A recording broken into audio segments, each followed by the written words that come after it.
Hello and welcome to Today I Choose. And before we move further through this amazing, brilliant quantum process of PTSD, I really again want to urge you to keep an open mind, right? What if you're not ill at all? What if, right, your magic has just been operating, or you have been operating from a place of unconscious magic, and the results aren't pretty out in front of you, right? So could it be that it's just time to stop, as the great teacher advises, rise up, look around, and assess where you are, where you're hung up, where are these frozen moments in time, and what are they really, which is what we're going to explore today. So we've got this amazing, magical little Harry Potter being, right, living in a land where they are pretty misunderstood, kind of not fitting in anyway because of their level of sensitivity, right, most often. And they're hit with a blow that the brain has, their little brains have no place to put. There's no way to process it. Often there's not words to put around the event. They haven't learned them yet, right? And they are ejected from their bodies. Like they're running. They're in complete fight flight, right? They can't get their body out of there, but they can get their essence, their astral body out, right? So we've got this amazing little creature, right? And maybe for a while he's watching from above, but it doesn't take long to realize that with that moment in his consciousness, he's going to struggle, right, to make sense of tomorrow, right? Because he's living in a family, right, where there is this dichotomy, right? There's family ideas and words, and there's this, right? Say there's, hitting, maybe there's sexual interaction, whatever that is, it's too big for his brain to deal with. So he's ejected out, right? So what if he's looking down on that situation and says, like, I don't know how on earth I will get up and have breakfast in the morning with the man that at this moment is padding out of my bedroom. How can that be possible?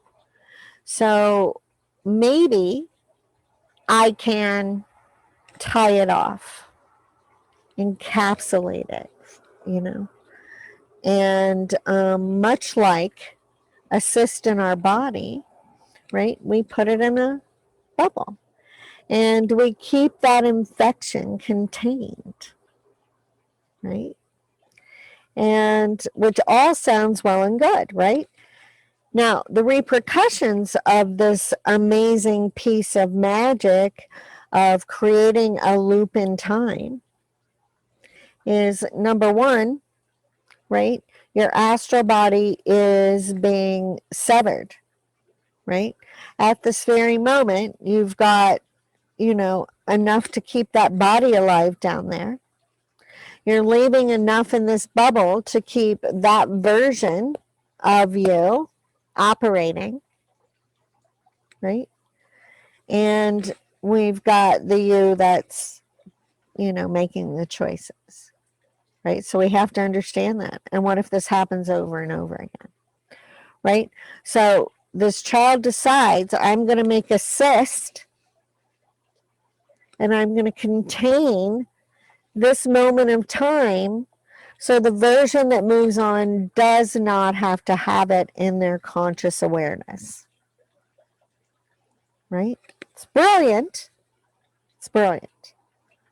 Right? Except because we don't remember, cycles are repeated. Right? Except that there are molecules of your astral body trapped in that loop. Now we think in movies, right? What's a loop in a movie? It's a reel that plays from beginning to end, beginning to end, beginning to end. What is a time loop but a moment of time that plays beginning to end, beginning to end, beginning to end, right? And it's always yelling and pushing for you to remember so that you can move into wholeness, right? So what if we, those of us that are operating with these loops, with this PTSD, with this amazing, brilliant level of magic, are being called to remember, right? So that we can be here full force, operating, right, in the world and not of it. What if, right? So there's a place in France called Doyen, and as all these thoughts were materializing for me, I was really called to their research on time, right? And, you know, in their research, they're trying to heal some huge collective fractures, right? In this work of quantum therapeutics, the QT matrix, we're healing personal fractures in time. Now, that's different than being embedded in the emotion and, you know, in the hoodoo. We are truly healing these fractures in time, right? Because this kid has no trajectory of choice. After 4 or 5 of these hops, right? They don't know who they are or where they belong anymore, right? That's that piece of amnesia.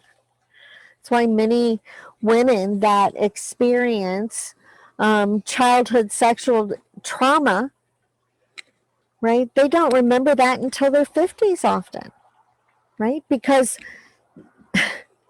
it's been so completely locked away.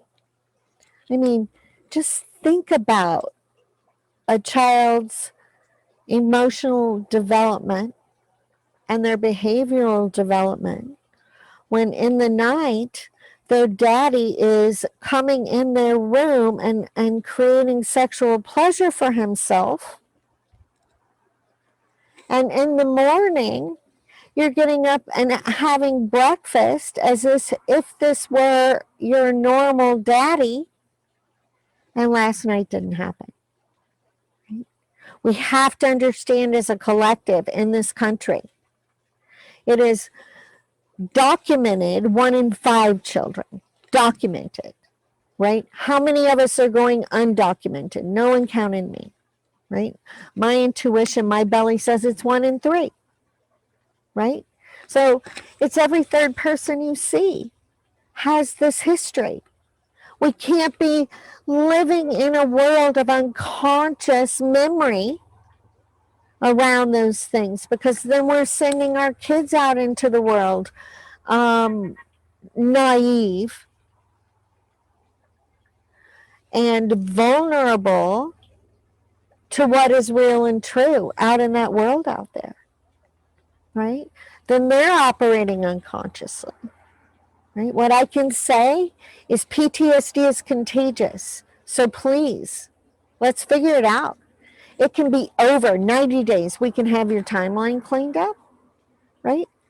And I usually find it takes 60 days to really move through what I call the baby Buddha stage, and that's learning how to navigate the world differently and learning to go from looking backwards and recreating what already was to turning around forward and creating something completely new and different, right? Now, what I know to be true is I see people that are on the verge of homelessness with jobs and homes, right? In a year's time, I'm seeing people go from joblessness to the jobs of their dreams, right? I'm seeing physical illness disappear, right? Because that's only a sign of our fracturedness. So please, like, step in here. It can be over, and it can be over fast. Less than a year. Your life can be completely different. And what does our world need more than humanity to be completely different, right? And it starts with you. So please hop on that freedom call, 30 minutes, and let's see what we can do for you, right? Let's see what it's going to take to activate your magic and what you can learn and what you can do to free and liberate yourself and move into freedom. I'd love to guide you through that. Have a great day.